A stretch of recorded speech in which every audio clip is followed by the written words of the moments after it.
Assalamualaikum warahmatullahi wabarakatuh.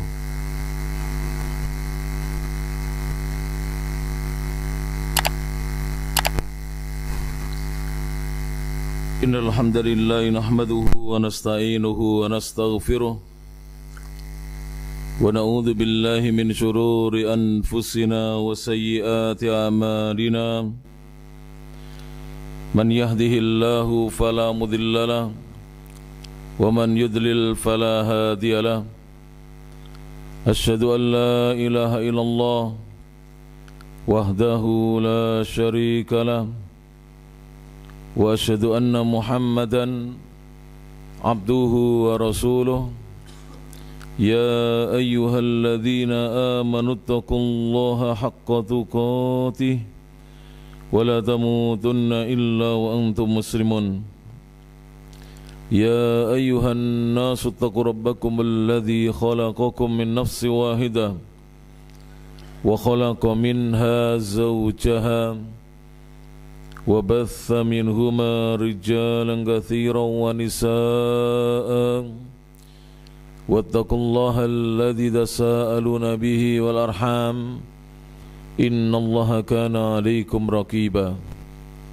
Ya ayyuhalladzina amanu taqullaha wa qulu qawlan sadida yuslih lakum a'malakum wa yaghfir lakum dhunubakum wa may yuti'illaha wa rasulahu faqad faza fawzan 'azima. Amma ba'd.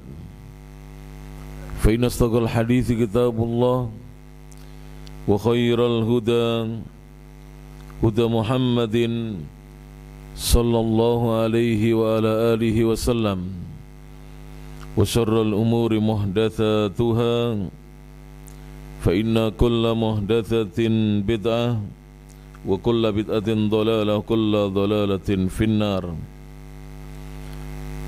Para bapak dan ibu, kaum muslimin dan kaum muslimat, ikhwan dan akhwat, jamaah kajian rutin setiap Jumat malam Sabtu yang kedua yang kita selenggarakan di Masjid Imam Syafi'i di kota Mojokerto ini. Semoga kita yang hadir di majelis ilmu ini, yang mana niatan kita duduk di majelis ini dalam rangka untuk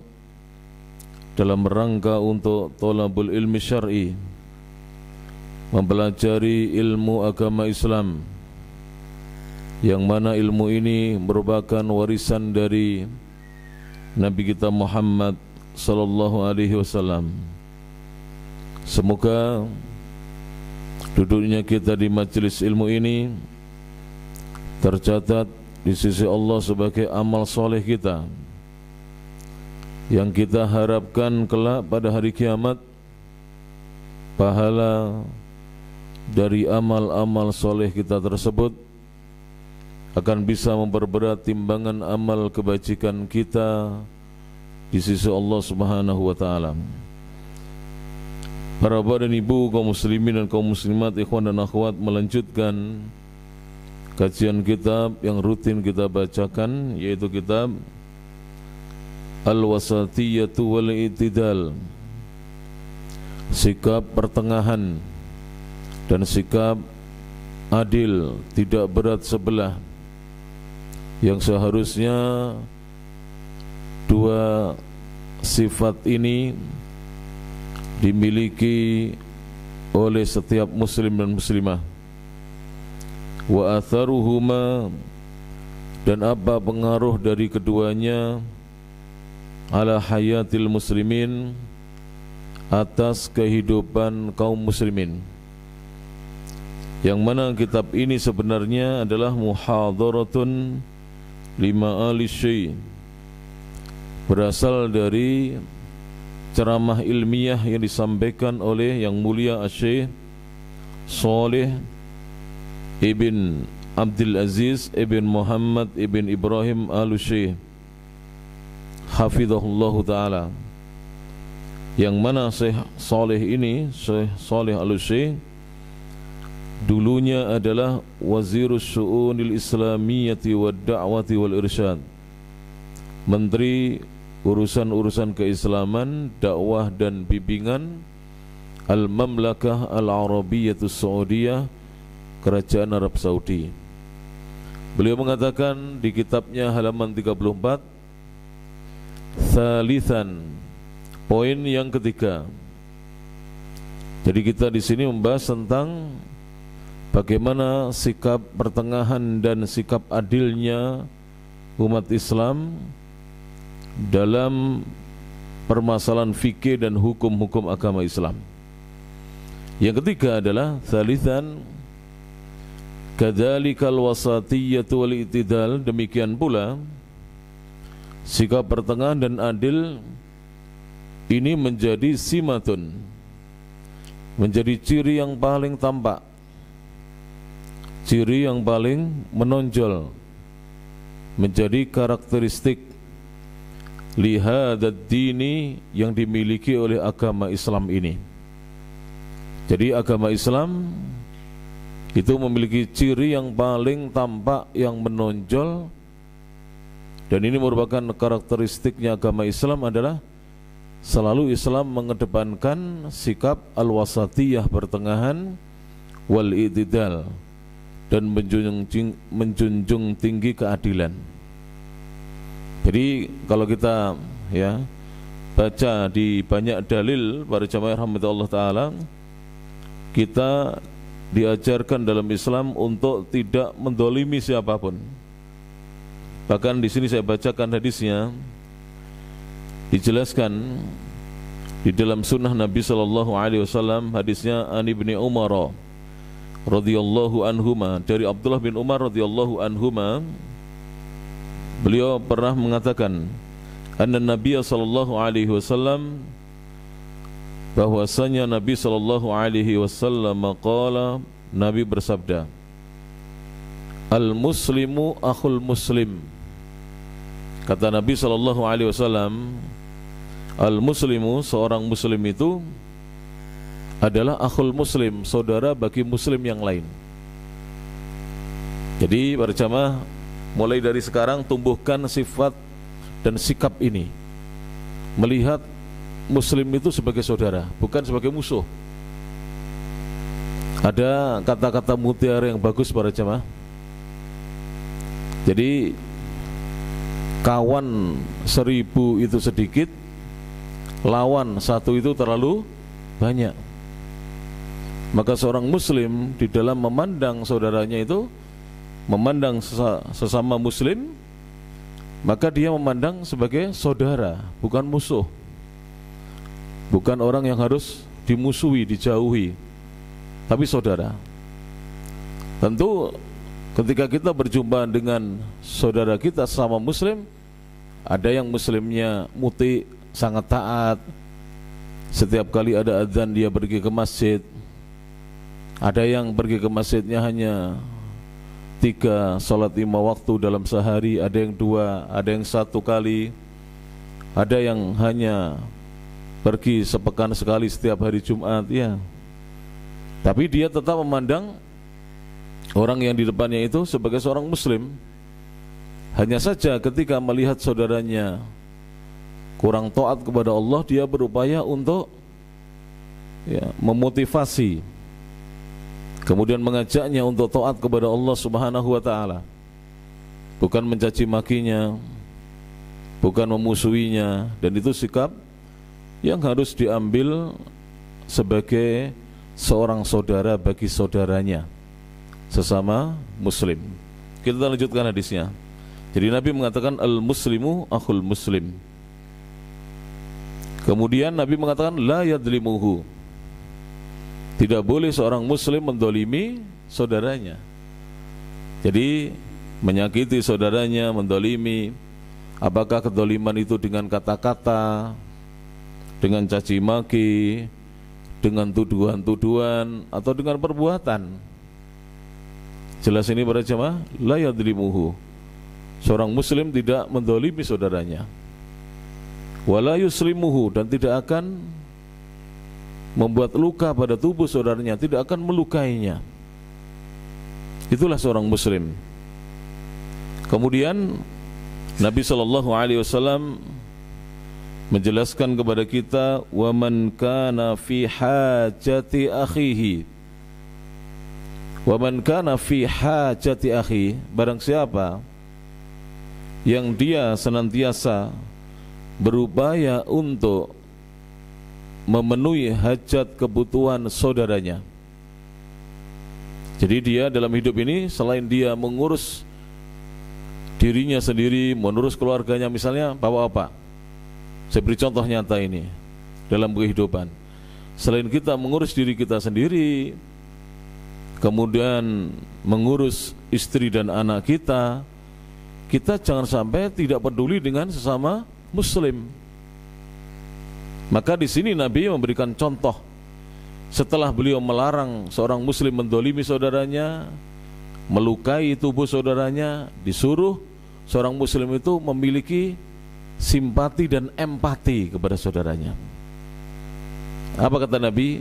Wa man kana fi hajati akhi, barang siapa yang dia mau memenuhi hajat saudaranya, maka kana Allahu fi hajati, maka Allah akan memenuhi hajat-hajatnya.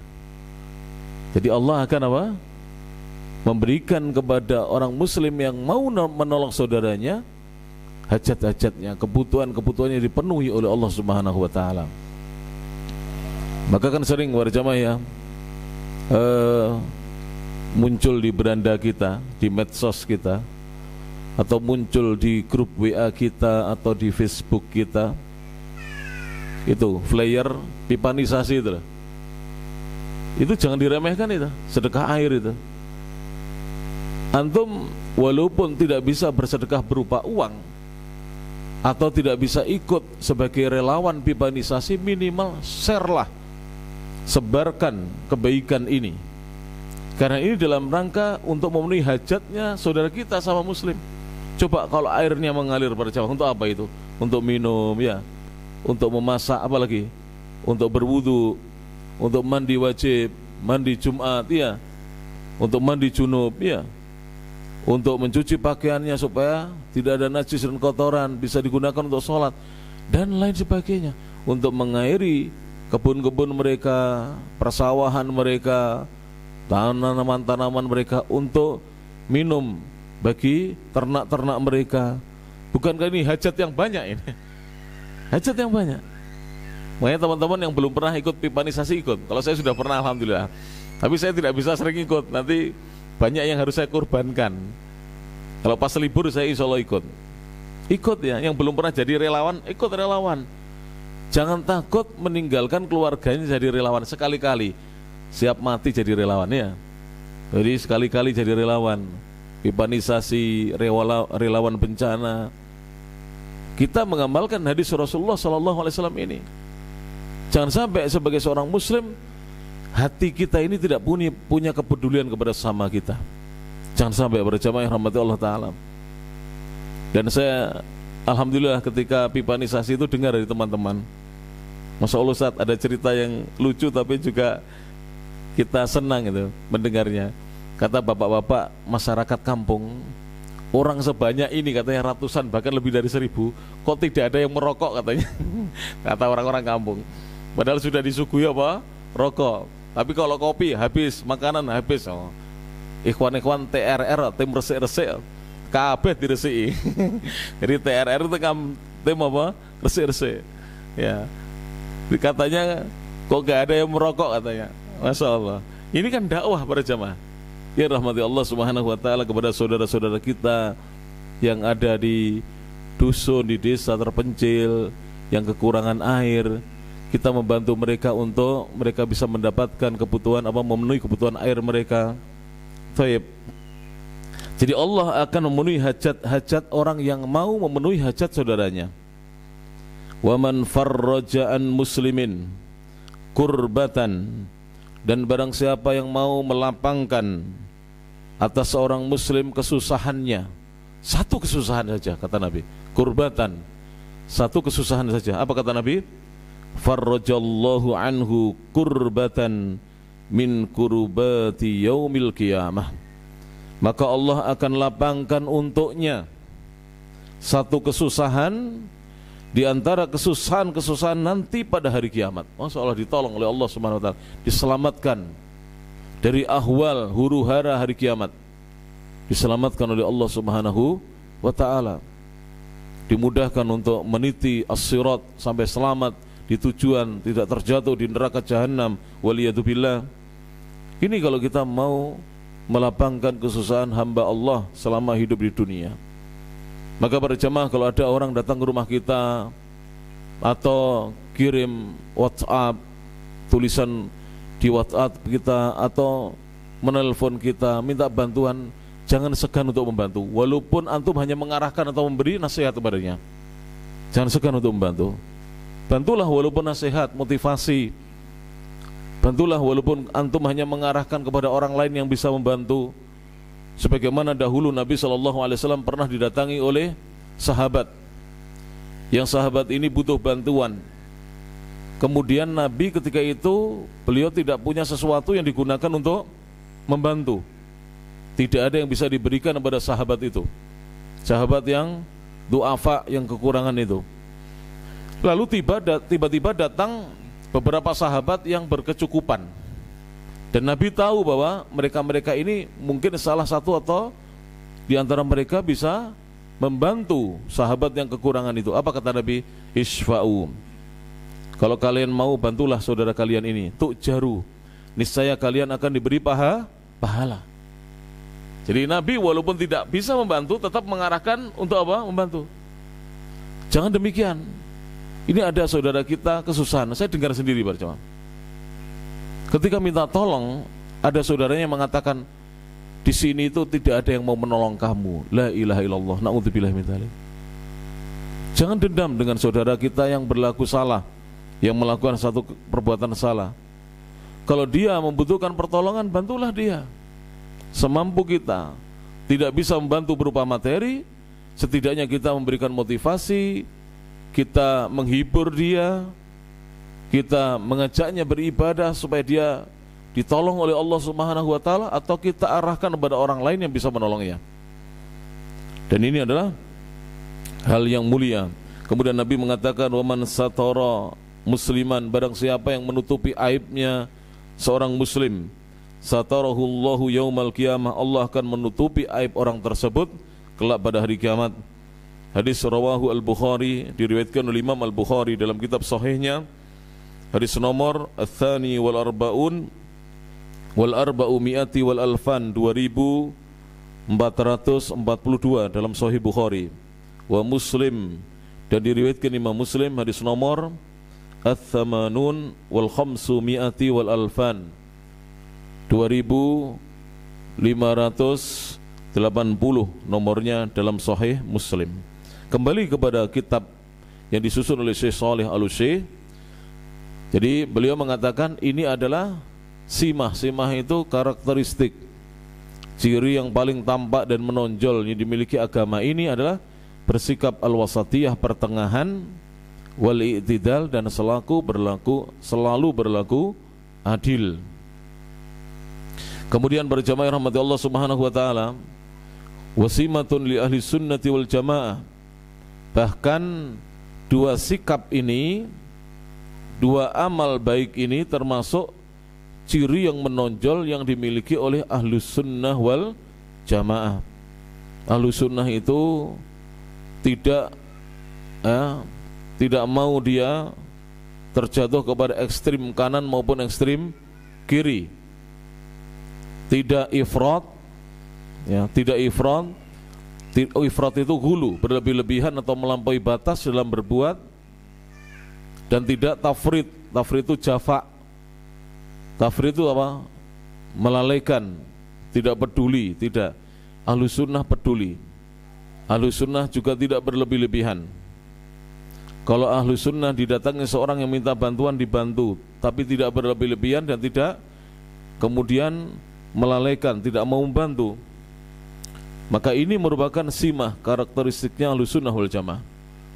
Fima baina tasdidil mufrid, pada perkara-perkara di antara sikap keras lagi berlebih-lebihan, wat taysiri ghairil mundhabit, atau terlalu memudahkan satu urusan namun urusan tersebut tidak tertata.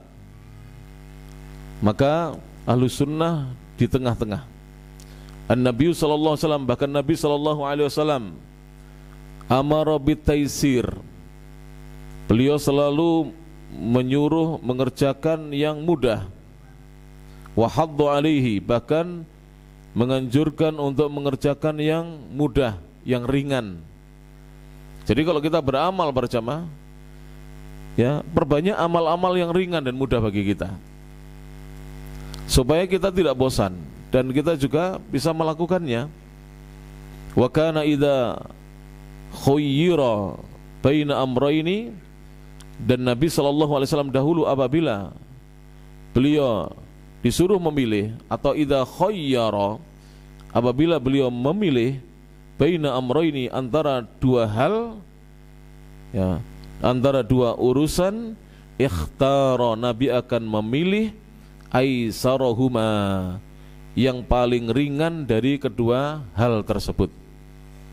Jadi Nabi kalau ada dua hal, yang satu berat, satu ringan, beliau memilih yang mana? Yang paling ringannya. Mana yang paling ringan di antara keduanya? Kenapa demikian? Karena beliau khawatir apa yang diperbuat beliau ini tidak bisa dicontoh dan diteladani oleh umat Islam nantinya. Kalau Nabi insya Allah, ya, insya Allah kita yakin, seyakin-yakinnya Nabi mampu mengerjakan amal-amal yang berat, amal-amal yang besar, mampu Nabi. Beliau diberi kesehatan dan kekuatan setara dengan 30 orang laki-laki. Nabi SAW mampu, beliau insya Allah ta'ala. Tapi beliau khawatir umatnya tidak mampu. Oleh karena itu, ketika di bulan Ramadan Nabi keluar untuk sholat malam di bulan Ramadan, kalau kita namakan sholat at-tarawih, qiyamul Ramadan, ya. Di hari pertama belum terlalu banyak, tapi ada sebagian sahabat yang ikut bermakmum di belakang Rasulullah SAW. Di hari kedua yang datang semakin banyak. Di hari kedua, para sahabat berduyun-duyun pergi ke masjid ingin bermakmum sholat malam bersama Rasulullah SAW. Lalu di hari ketiga, dalam satu riwayat di hari keempat, semakin banyak yang hadir. Masjid penuh dengan para sahabat yang ingin sholat di belakangnya Rasulullah SAW. Nabi tidak keluar. Jadi di malam itu, malam ketiga atau malam keempat, Rasulullah SAW tidak keluar dari masjid. Maka di pagi harinya para sahabat bertanya, apa jawab beliau? Aku khawatir sholat malam di bulan Ramadan itu diwajibkan, ya, atas umat ini dan umatku tidak mampu. Maka beliau tidak keluar karena beliau memiliki belas kasihan kepada, syafaqah kepada umatnya beliau sallallahu alaihi wasallam. Nabi juga pernah bersabda sallallahu alaihi wasallam, laula an asyqa ala ummati la amartuhum bisiwak inda kulli wudu wa fi riwayah inda kulli shalah. Seandainya aku tidak khawatir akan memberatkan atas umatku, aku akan perintahkan kepada umatku, kepada mereka untuk bersiwak setiap kali hendak wudu atau setiap kali hendak sholat. Diperintahkan apa? Bersiwak, memakai kayu siwak. Tapi Nabi tidak jadi memerintahkan, takut diwajibkan oleh siapa? Allah nanti memberatkan umatnya Nabi Sallallahu Alaihi Wasallam. Kalau panjenengan mengingat, ya, peristiwa besar yang itu menjadi tasliyatan lin Nabi sallallahu alaihi wasallam, sebagai, ya, hiburan untuk Nabi. Nabi dihibur oleh Allah Ta'ala setelah beliau mengalami kesedihan demi kesedihan, wafatnya orang-orang yang dicintai oleh beliau sallallahu alaihi wasallam. Maka Nabi di Isra dan Mi'rajkan, di peristiwa Al-Isra wal Mi'raj. Al-Isra itu adalah perjalanan di mana Nabi SAW diperjalankan oleh Allah Ta'ala dari Al-Masjidil Haram ke Al-Masjidil Aqsa di waktu malam hari, sebagaimana diabadikan dalam Al-Quran dalam surah Al-Isra di ayat yang pertama, Subhanalladzi asra bi'abdihi lailan minal masjidil harami ilal masjidil aqsa. Maha suci Allah yang telah memperjalankan hambanya di waktu malam dari Masjidil Haram menuju Masjidil Aqsa. Itu Al-Isra, perjalanan di waktu malam. Lalu kemudian Nabi di-mi'rajkan, dinaikkan dari Masjidil Aqsa, ya, dari Al-Masjidil Aqsa sampai ke Sidratul Muntaha. Sidratul Muntaha itu para jamaah di atas langit yang ketujuh. Jadi di atas langit ketujuh itu ada Sidratul Muntaha. Di atasnya lagi ada apa? Kursinya Allah, kemudian aras. Baru di atas arasnya Allah ada Allah Subhanahu wa ta'ala beristiwa di atasnya. Itu para jamaah saat Nabi menerima perintah sholat 50 waktu, bukan 50 rakaat loh para jamaah. Sholat 50 waktu, 50 kali mengerjakan sholat. Andai kata sholat itu masing-masing waktu 2 rakaat saja, kita akan sholat sudah 100 rakaat itu kalau 50 waktu, 50 kali 100 rakaat.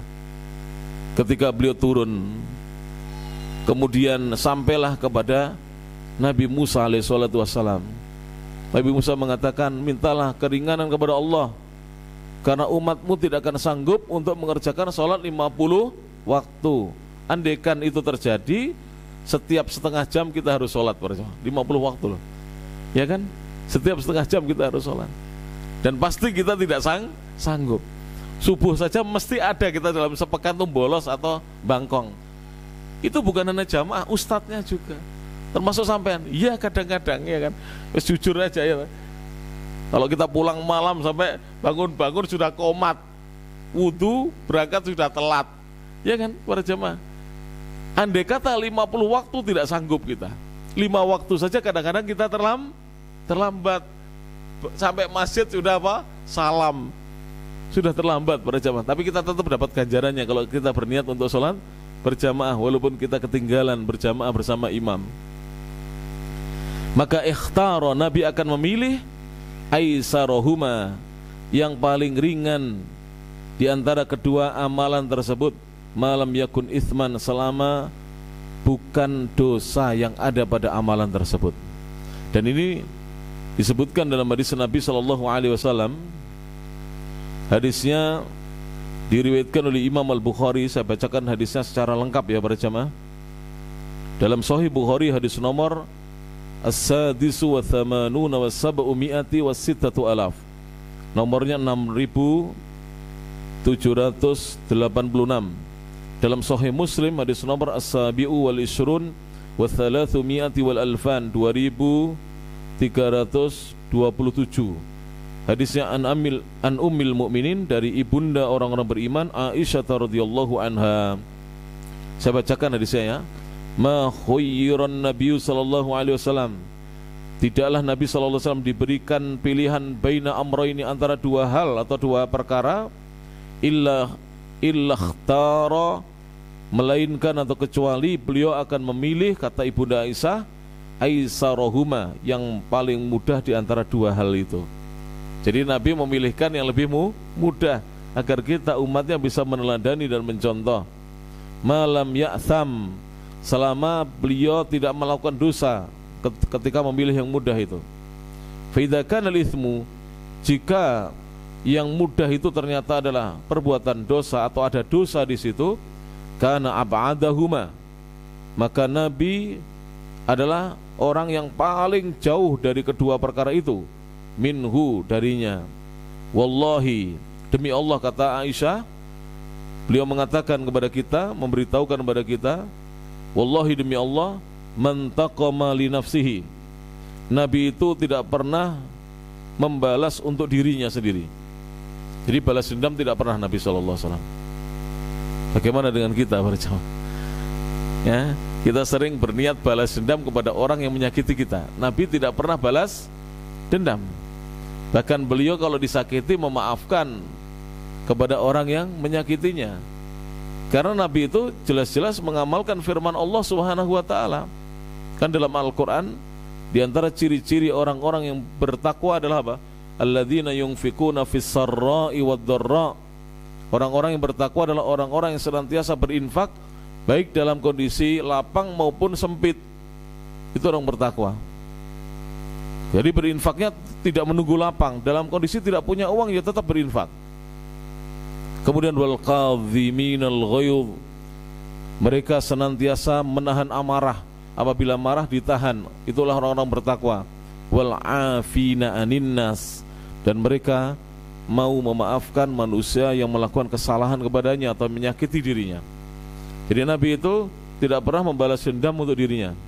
Fi syai'in, dalam satu hal pun tidak pernah sama sekali. Yu'ta ilaihi qad, yang didatangkan kepada beliau sama sekali.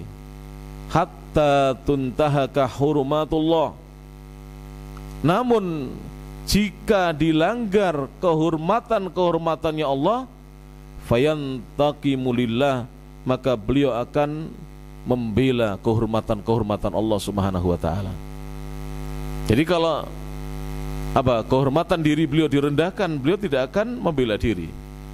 Tetapi jika yang direndahkan kehormatan-kehormatan Allah, beliau tampil untuk membelanya. Itulah Nabi SAW. Wa hadza fihi nafyun litasdidi. Di dalam hadis tersebut terdapat penafian, peniadaan litasdid, terhadap sikap kasar atau keras. Alladhi huwa iqa'un fil jarhi, alladhi huwa iqa'un fil haraji, yang mana sikap ini akan menjatuhkan diri orang yang memiliki sikap ini fil haraj, di dalam kesulitan.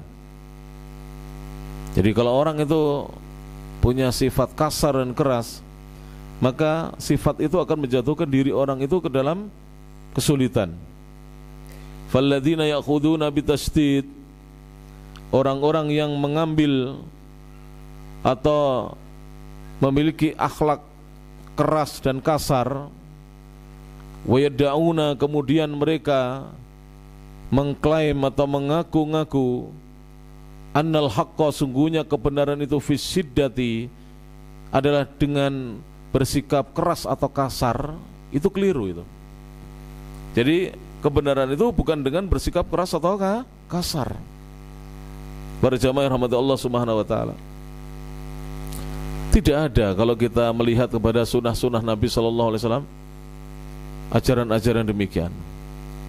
Ajaran masih ingat kisah Fathu Makkah, penaklukan kembali kota Makkah?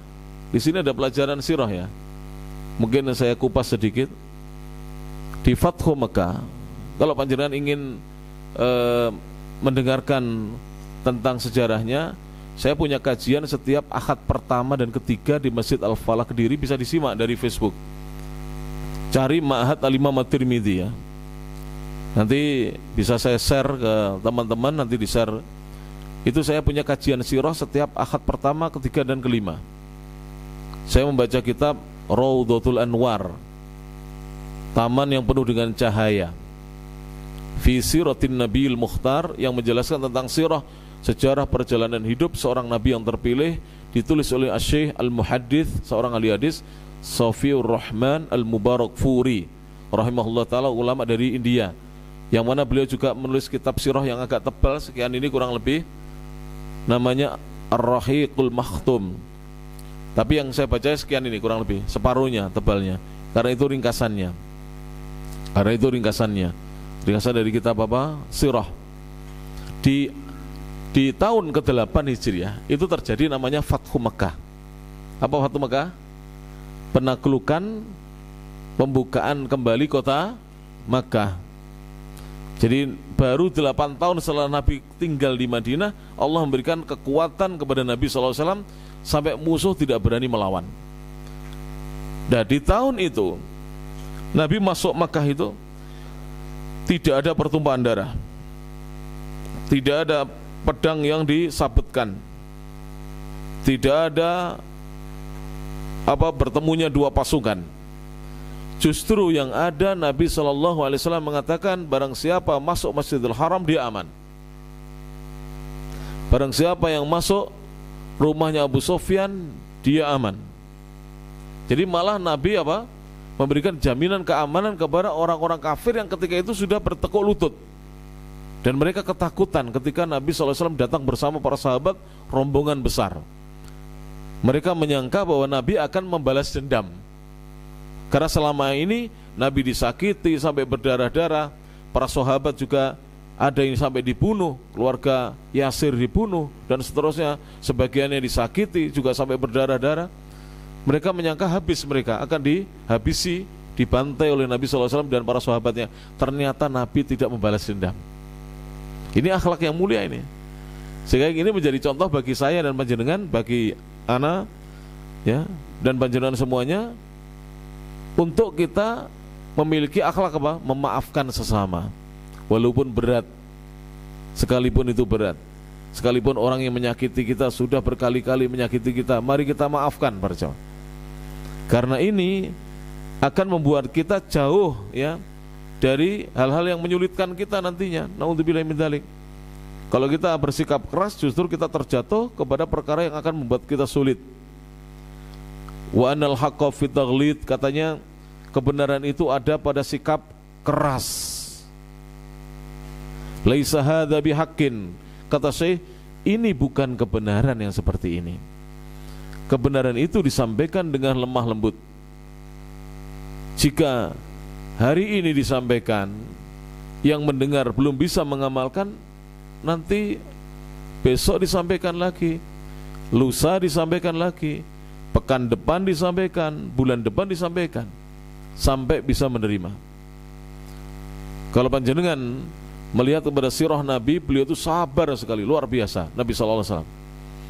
Makanya Nabi itu punya dua sifat, yang mana beliau pernah memuji ada seorang sahabat yang di dalam diri orang itu ada sifat al-hilmu wal anah. Al-hilmu itu santun, tidak mudah marah, jika marah ditahan. Wal anah, dan senantiasa berhati-hati, tidak gegabah, tidak ceroboh, tidak tergesa-gesa. Itu sifat yang mulia itu. Jadi al-hilmu itu santun. Santun itu tidak mudah marah. Kalau marah ditahan, orang yang membuat dia marah dimaafkan. Kemudian al-anah, tidak terburu-buru, tidak tergesa-gesa, tidak ceroboh, tidak gegabah. Itu sifat yang dipuji oleh Rasulullah SAW. Bal huwa nau'un minal ghulu, bahkan sikap kasar dan keras itu adalah satu macam dari al-ghulu, dari sikap berlebih-lebihan di dalam beragama, fil ahkami, di dalam hukum-hukum Islam. Yajibu, sikap seperti itu wajib nabduhu, untuk dihilangkan dari diri kita.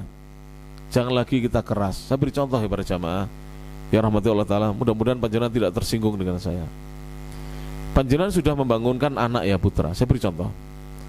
Panjenengan sudah bangun untuk siap-siap sholat subuh, sudah wudhu, sudah pakai baju yang pantas, pakaian yang pantas. Lalu panjenengan bangunkan anak, tidak usah emosi, bangunkan. Atau panjenengan sudah wudhu tapi belum pakai baju yang pantas, baru wudhu, bangunkan dulu anaknya. Nanti pakai baju, bangunkan lagi. Sudah pakai baju, sholat sunnah dulu. Misalnya kalau subuh, qobliyah subuh, sunnatul fajar, 2 rakaat. Setelah itu bangunkan lagi. Tidak bangun, qomat, pergi ke masjid. Nanti datang, bangunkan lagi. Gak usah emosi pada jamaah. Begitu terus, lakukan seperti itu. Insya Allah anak itu tanpa terasa terdidik untuk bangun pagi, tanpa ada emosi, tidak jengkel dengan ayahnya, tidak memusuhi bapaknya. Coba Pak, kalau kita langsung emosi, anak itu berangkat tapi menggerutu dia dan tidak tersadarkan, dia tidak sadar. Jadi dia justru kadang-kadang benci dengan bapaknya, bukan hanya kadang-kadang benci kepada bapaknya, benci untuk sholat, ada loh Pak. Jadi kadang-kadang bapaknya sudah ngerti sunnah, sudah ahlus sunnah wal jamaah, tapi di dalam mendidik anak belum sesuai dengan tuntunan ahlus sunnah wal jamaah. Coba kalau kita bandingkan dengan Rasulullah SAW, berapa kali kita ini sudah memukul anak atau memukul istri kita? Rasulullah SAW tidak pernah memukul istrinya, padahal istrinya banyak. Kita satu aja sering mukul ya. Rasulullah tidak pernah apa? Memukul istrinya. Ya. Gak ada yang berani ya ini ya. Kemudian Rasulullah tidak pernah memukul putra-putrinya. Putra-putrinya beliau 7. Rasulullah tidak pernah memukul sahabat-sahabatnya. Rasulullah tidak pernah memukul budak-budaknya. Rasulullah tidak pernah memukul pelayan-pelayannya.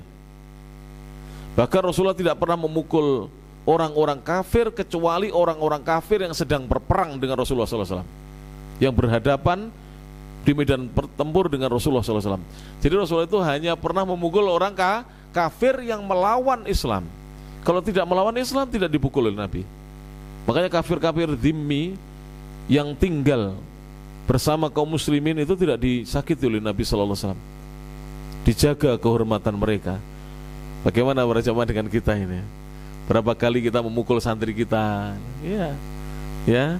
Berapa kali kita memukul murid kita? Ya enggak? Sudah, pokoknya di SDI apa ini? As-Sunnah ya. SDI As-Sunnah, jangan ada ustadz-ustadzah memukul santri. Ustadz nanti nakal. Sudahlah, nakal itu bertahannya berapa tahun? Nah itu loh. Kalau saya begitu, bertahannya berapa tahun? Senakal-nakalnya anak, ada rasa bosan nakal itu, capek, kesel dewi. Sampai jari lah sekal dewi. Bocah kono wakal, pendilatan, jungkir walik, ya, nanti capek-capek sendiri. Ya, capek-capek sendiri. Berjamaah rahmati Allah Subhanahu Wa Taala. Jadi jangan kita bersikap kasar kepada siapapun, apalagi memukul. Bukan akhlaknya Rasulullah Sallallahu Alaihi Wasallam. Wa innamal haqqu, sungguhnya kebenaran itu fi anna akhudha bitashdidi fi makanihi. Kebenaran itu adalah kita mengambil sikap tegas pada tempatnya. Tegas pada tempatnya. Alladzi dalla alaihi nas, yang mana nas menunjukkan atas hal tersebut. Jadi nas menunjukkan atas hal tersebut.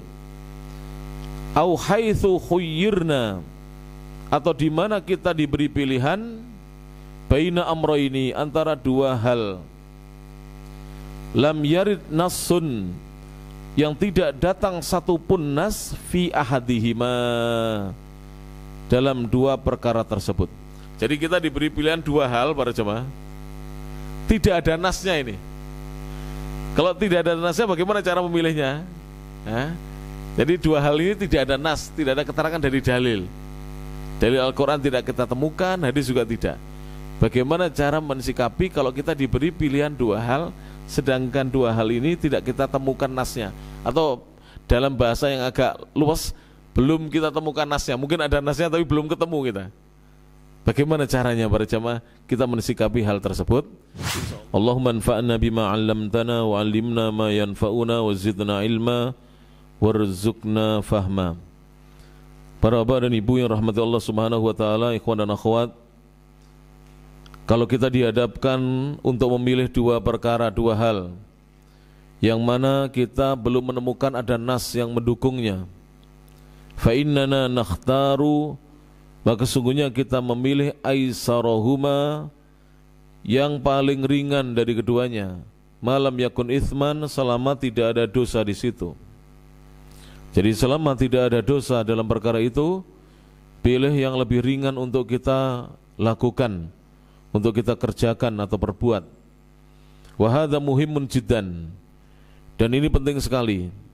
Fil buhuth, dalam membahas banyak hal, dalam pembahasan-pembahasan, wal maqalat, tulisan-tulisan makalah-makalah, wa fil muhadharat, di dalam ceramah-ceramah ilmiah, wa fima nuwajjihu fihi syabab, dan juga pada perkara-perkara yang kita memberikan arahan-arahan kepada para pemuda. Nastahidu, kita beristihad fi an nabta'ida, dengan jalan kita berupaya untuk menjauhi sejauh-jauhnya anitasdid, dari sikap keras, alladzi yadur, yang justru memadorotkan. Berjamaah rahmati Allah Subhanahu wa taala. Saya berikan pengalaman pribadi bersama para santri. Jadi nanti ada pengalaman saya bersama para santri dan bersama jamaah. Jadi sebagian santri-santri itu di banyak pondok pesantren itu merokok, Pak. Merokok itu apa? Surbut dukhon. Ya. Jadi mereka adalah ahlul hisab. Tukang menghisap apa? Rokok. Merokok, betul-betul merokok. Dan ngaku ada yang ngerokoknya 2 pak sehari, ada yang 1 pak. Saya membayangkan 2 pak sehari itu orang tuanya ngasih uang berapa. Memang anaknya orang yang agak the heck lah ya, the hike. Jadi agak lumayan lah orang tuanya merokok. Di sebagian pesantren, kalau ketahuan merokok sebanyak 3 kali berarti sudah SP3 namanya. Jadi ada SP3. Kayak utang gak nyaur-nyaur ya SP3. Dapat SP3 dari bank, Pak. Mau disita. Jaminannya mau disita oleh bank. SP3. SP pertama, surat peringatan pertama dipanggil kasih SP. SP kedua, saya pernah bertanya kepada seorang ustadz, Ustadz, mana santri itu? Saya kebetulan mengajar di pesantren itu. Saya tidak bisa menyebutkan nama pesantrennya. Mungkin ustadznya melihat video saya ngamuk dengan saya. Ya tidak apa-apalah. Namanya kebenaran harus disampaikan. Ustadz, kenapa si fulan kok tidak belajar lagi? Sudah dikeluarkan Ustadz. Saya ditunjukkan SP-nya. Berapa kali tidak jamaah, berapa kali merokok, berapa kali ini tidak hadir di pelajaran di kelas. Ya Allah. Bagaimana dengan kalau seandainya Nabi tahu umatnya dibegitukan, diperlakukan seperti itu, bagaimana sedihnya beliau sallallahu alaihi wasallam. Ahli ilmu harus lebih sabar. Jadi antum kalau belum sabar, jangan jadi ustadz, jangan dari ustadzah, jangan dari guru. Ya benar, jadi satpam saja. Loh bener, security aja. Kalau ustadz, guru harus sabarnya berlipat-lipat. Harus itu para jemaah. Sabarnya harus berlipat-lipat. Jadi seperti itu. Dikeluarkan. Walhasil alhamdulillah suatu hari dia datang lagi di pesantren itu, kebetulan saya juga ngajar di situ. Loh Mas, ada apa di sini? Assalamualaikum. Ya Ustaz. Antum sekarang di mana? Saya kerja Ustaz. Kerja ini ikut ini tebu panen tebu itu apa namanya? Nebang tebu ya, nebang tebu. Saya sekarang nebang tebu Ustaz. Wah Allah, ketemu saya tuh ya Allah, rambutnya seperti rambutnya anak pang, sudah dituata gini dan seterusnya. Pokoknya sudah mulai aneh. Terus antum masih mau mondok, saya bilang gitu. Masih mau belajar lagi? Ya mau Ustaz. Tapi kan saya dikeluarkan. Sudah, antum bawa seluruh bajunya, ayo sekarang ikut saya ke pondok saya. Saya bilang gitu. Tak usungin. Bener Pak, 3 orang langsung saya usungi itu. Saya 3 orang sih. Alhamdulillah Pak, di pondok saya sama tetap. Ya sholatnya malas, belajarnya malas, ngerokoknya jedal-jedul. Saya carikan kerjaan akhirnya. Saya carikan pekerjaan. Setelah saya carikan pekerjaan, agak berkurang ngerokoknya. Karena apa? Di tempat kerjanya tidak boleh ngerokok. Jadi berkurang, dia ngerokoknya kalau pulang saja. Dan alhamdulillah lambat laun ya kalau pas saya datang di pondok itu sholat. Karena saya kadang-kadang kalau datang itu sengaja saya adzan sendiri Pak. Ustadz adzan medun kabeh. Kan lantainya di atas, sama tidurnya di atas, turun sholat itu, masya Allah. Pakai jubah. Saya tahu padahal saya dapat laporan tidak pernah sholat. Tapi kalau khusus datang itu langsung sholat. Kan lumayan Pak ya. Lumayan ini. Turun ini. Alhamdulillah. Semakin hari semakin baik. Minimal dia mau kerja, dia masih menjaga sholat. Tapi ada santri yang belum sempat kita selamatkan Pak.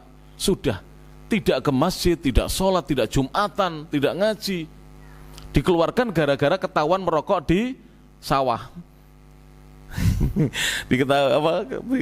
Ya, kalau saya seandainya mengetahui, nggak saya hukum, saya akan duduk di situ ngobrol sama dia biar ngerokok. Pak, sampean ngerokok dulu. Saya tak ngobrol ya. Bukan menyuruh orang ngerokok, wis kadung ngerokok.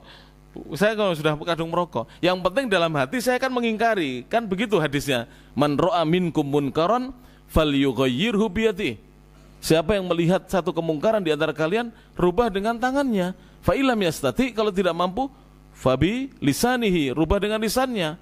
Kalau tidak mampu, fa illam yastati fabi qalbihi, berubah dengan hati. Wa dzalika at'aful iman. Dan itu adalah selemah-lemahnya iman. Itu dari santri. Ceritanya banyak. Dan alhamdulillah sampai detik ini mereka masih istiqomah. Akhirnya masih ngaji walaupun merokoknya belum bisa berkurang. Tapi sudah ada yang satu saya panggil, alhamdulillah Ustaz, saya sekarang biasanya 2 pak, setelah untuk menasihati tinggal 1 pak sehari. Alhamdulillah. Kita tunggu berhentinya. Dan sering saya singgung ketika ngaji, saya guyoni gitu, saya guyoni. Ada jamaah saya Pak, sudah ngaji dengan saya sejak tahun 2003 sampai sekarang masih merokok, 21 tahun. Tapi istiqomah. Seandainya saya sikapi dengan keras, mungkin tidak ngaji lagi Pak. Mungkin pergaulannya lebih parah. Mendingan masih ngaji walaupun masih merokok ya. Minimal rokok kan masih diperselisihkan oleh para ulama ya. Menurut teman-teman lah ya, diperselisihkan antara haram dan makruhnya. Ala kulli hal, dakwah itu jangan keras. Yang penting jangan keras. Kita butuh kelemah lembutan dalam berdakwah para jamaah rahmati Allah Ta'ala. Nanti anak-anak coba sikapi dengan lemah lembut, terus nasihati. Tapi jangan didiamkan ya, nasihati. Lama-lama anak-anak nanti akan ngerti para jamaah. Dan pada saatnya dia akan diberi hidayah oleh Allah Subhanahu wa Ta'ala. Dan itu banyak sahabat-sahabat yang dulunya adalah sahabat-sahabat yang musyrik, berbuat kesyirikan, ahli maksiat ya, tapi kemudian diberi hidayah oleh Allah Subhanahu wa Ta'ala. Jangan mengambil sikap keras yang membahayakan. Wa anil akhdhi bil ghildati, dan jauhi mengambil sikap kasar. Wa anil akhdhi bisiddati, dan mengambil sikap keras. Alladzi yaj'alu fin nufusi haraja, yang akan menjadikan sulit dalam diri-diri manusia. Hatta minat ta'ayusi ma'an nas, hingga ketika kita bermuamalah, bergaul bersama manusia, jangan mengambil sikap apa? Keras. Ya para jamaah yang rahmati Allah Ta'ala. Misalnya panjenengan diundang rapat RT, saya nggak mau datang lagi. Kenapa? Di situ asap mengepul terus. Ya memang di kampung itu hampir tidak ada laki-laki yang tidak merokok Pak, kecuali kita yang ngaji sunnah ini. Di kampung itu ya, Pak Ustadznya, Pak Kiainya, Gus-Gusnya harus sabar. Saya sering main ke rumahnya Gus-Gus itu, awal kali saya datang tuh merokok terus. Sekarang dia sungkan. Dia tanya gini, Gus-Gus nggak ngerokok? Alhamdulillah. Saya kira Gus, alhamdulillah. Kulo menika mondoke nggih sami kali panjenengan, tapi kulo riye katrian mboten ngerokok. Kulo olahragawan katrian. Akhirnya pun sekarang kalau saya datang ke rumahnya dia sungkan, tidak merokok. Nanti kalau saya mau pulang baru nyumet ya. Padahal sebelumnya ngobrol sama saya tuh nyambung terus. Jadi habis nyambung lagi, habis. Gus-Gus itu betah ngomong dan betah ngerokok, Pak. Gus-Gus itu rata-rata. Ya toh? Saya ke situ, alhamdulillah kita ziarahi mereka mau menerima kita dengan baik. Ya dakwah perlu memang seperti itu. Ya. Bukan kita tidak beramar ma'ruf nahi mungkar. Amar ma'ruf nahi mungkar itu ada tahapan-tahapannya, ada fase-fase yang harus ditempuh. Tidak langsung kita kemudian mensikapi dengan sikap yang keras dan kasar. Wal wajibu an yakuna hunaka ahdun bil wasati. Yang wajib di sana adalah mengambil sikap pertengahan, wal i'tidal, dan sikap adil. Fi dzalika kullihi, dalam hal itu semuanya. Li'anna syari'ata, karena sungguhnya syariat Islam itu datangnya binafyil haraj, yaitu menafikan, meniadakan suatu kesulitan. Jadi atau hal yang berat. Jadi Islam itu datangnya adalah menghilangkan kesulitan dan hal yang memberatkan. Itulah Islam. Dikatakan para jamaah rahmati Allah Subhanahu wa taala, wa annal munbatta La ardon qata'a wala dhahran abqa. Sesungguhnya seorang musafir yang tertinggal dari sahabat-sahabatnya, la ardon qata'a, tidak ada bumi yang bisa dia tempuh, wala dhahran abqa, dan tidak ada punggung kendaraan yang bisa dia tunggangi. Seorang musafir jika ditinggal oleh teman-temannya, jadi misalnya ada musafir naik unta itu dinaiki 2 orang, terus yang punya itu yang di depan, dia yang di belakang, dia tertidur, turun, ditinggal. Apa yang terjadi? Musafir seperti ini para jamaah, tidak ada bumi yang bisa dilewati karena dia tidak punya unta, tidak berani dia menempuh perjalanan jauh, akhirnya dia duduk termenung di situ, dan tidak ada punggung kendaraan yang bisa dinaiki yang tersisa karena dia ditinggal. Inilah ibaratnya orang yang di dalam beragama mengambil sikap keras. Tidak ada apa-apa yang bisa dihasilkan. Coba santri-santri hanya bisa dikeluarkan. Kalau mengeluarkan santri dari pondok itu mudah. Yang sulit itu mengajak orang yang tidak ngaji kepada ngaji. Akhirnya mau ngaji di pondok itu yang susah. Makanya kalau ada santri atau murid kita bandel, nakal, merusal, biarkan. Kalau dia masih belajar agama, suatu hari dia akan menjadi orang yang baik, saudara ini. Jadi harus sabar ini ya. Termasuk dalam pengajian seperti ini ya para jamaah, harus sabar ustadznya, sabar. Mungkin 1 kali, 2 kali, 3 kali ngaji belum mengamalkan, nanti lambat laun bisa mengamalkan. Demikian juga di rumah bapak ibu, nanti pulang ke rumah sabar ya. Mendidik anak itu harus sabar, putra putrinya harus sabar. Namanya anak-anak seperti itu. Tapi kita tidak boleh diam ya, tetap kita selalu mengingatkan mereka, menasihati mereka. Tapi tidak boleh kita langsung pengen instan anak kita langsung menjadi anak yang baik, yang soleh, bertakwa. Tidak bisa seperti itu. Nanti terkena pepatah ini ya, wa annal munbatta la ardhon qata'a wa la dhahran abqa. Seorang yang ketinggalan dari temannya itu ketika safar, tidak ada bumi yang bisa dia tempuh perjalanannya, dan tidak ada punggung kendaraan yang tersisa yang bisa dia tunggangi. Tidak menghasilkan apa-apa. Karena apa? Salah di dalam mengambil sikap. Mudah-mudahan berjamaah yang rahmati Allah Ta'ala, apa yang disampaikan ini bermanfaat. Fa insyaallah akan kita lanjutkan dalam pertemuan-pertemuan yang akan datang tentang sikap pertengahan yang hendaknya kita ambil berjamaah yang rahmati Allah Subhanahu wa Ta'ala. Dan sekarang sudah mulai terbukti ya, ada beberapa jamaah kita sekarang tidak ngaji, tidak kepada ustadz ini, tidak kepada ustadz itu. Kenapa? Dia kecewa dengan semua orang, akhirnya tidak ngaji. Makanya kalau bersikap atau bergaul dengan orang itu harus banyak memaafkan ya, jangan banyak menilai orang. Kalau banyak menilai orang, kita nanti akan mendapati kekurangan pada diri saudara kita. Jangan ya, kalau semua ustadz yang ada di sini penjangan nilai, pasti nanti ketemu kesalahan ustadz itu, termasuk saya, ketemu kesalahannya. Akhirnya gak ngaji dengan saya, gak ngaji dengan ustadz yang lain. Akhirnya terus pulang tidak ngaji. Kenapa? Sayalah orang yang paling bertakwa. Semua ustadz yang ngaji di Imam Syafi'i itu tidak ada yang bertakwa. Semuanya sudah melenceng, semuanya lembek, tidak ada yang teguh di atas manhaj salaf lah itu. Akhirnya dia sendiri yang teguh. Akhirnya ngomah gak tahu sholat di masjid ini. Itu banyak itu. Loh ada Pak, bener Pak. Ya, sikap keras membuat demikian. Dan banyak mantan-mantan yang ikut-ikut kelompok-kelompok berpemahaman khawarij sekarang tidak ngaji sama sekali. Dan bukan tidak ngaji, tidak ke masjid.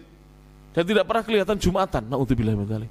Jadi sutris dia, karena dia tidak mendapati orang yang sempurna. Tidak ada manusia yang sempurna kecuali Rasulullah SAW. Para sahabat saja ada salahnya. Tetapi seorang yang beriman harus yakin bahwa Allah itu Maha Pengampun. Apapun yang kita lakukan, kalau kita mau memohon ampunan kepada Allah, akan diampuni oleh Allah Subhanahu wa Ta'ala. Demikian bisa disampaikan. Mudah-mudahan bermanfaat. Akhirul kalam, nasrun minallah wa fathun qarib, wabillahi taufiq wal hidayah war ridha wal inayah, fastabiqul khairat, ihdinas siratal mustaqim, nun wal qalami wa ma yasturun, al birru liman ittaqa wa basyiril mu'minin, wallahul muwaffiq ila aqwamit thoriq. Subhanakallahumma wa bihamdik, asyhadu an la ilaha illa anta, astaghfiruka wa atubu ilaik. Wa akhiru da'wana alhamdulillahi rabbil alamin. Assalamualaikum warahmatullahi wabarakatuh.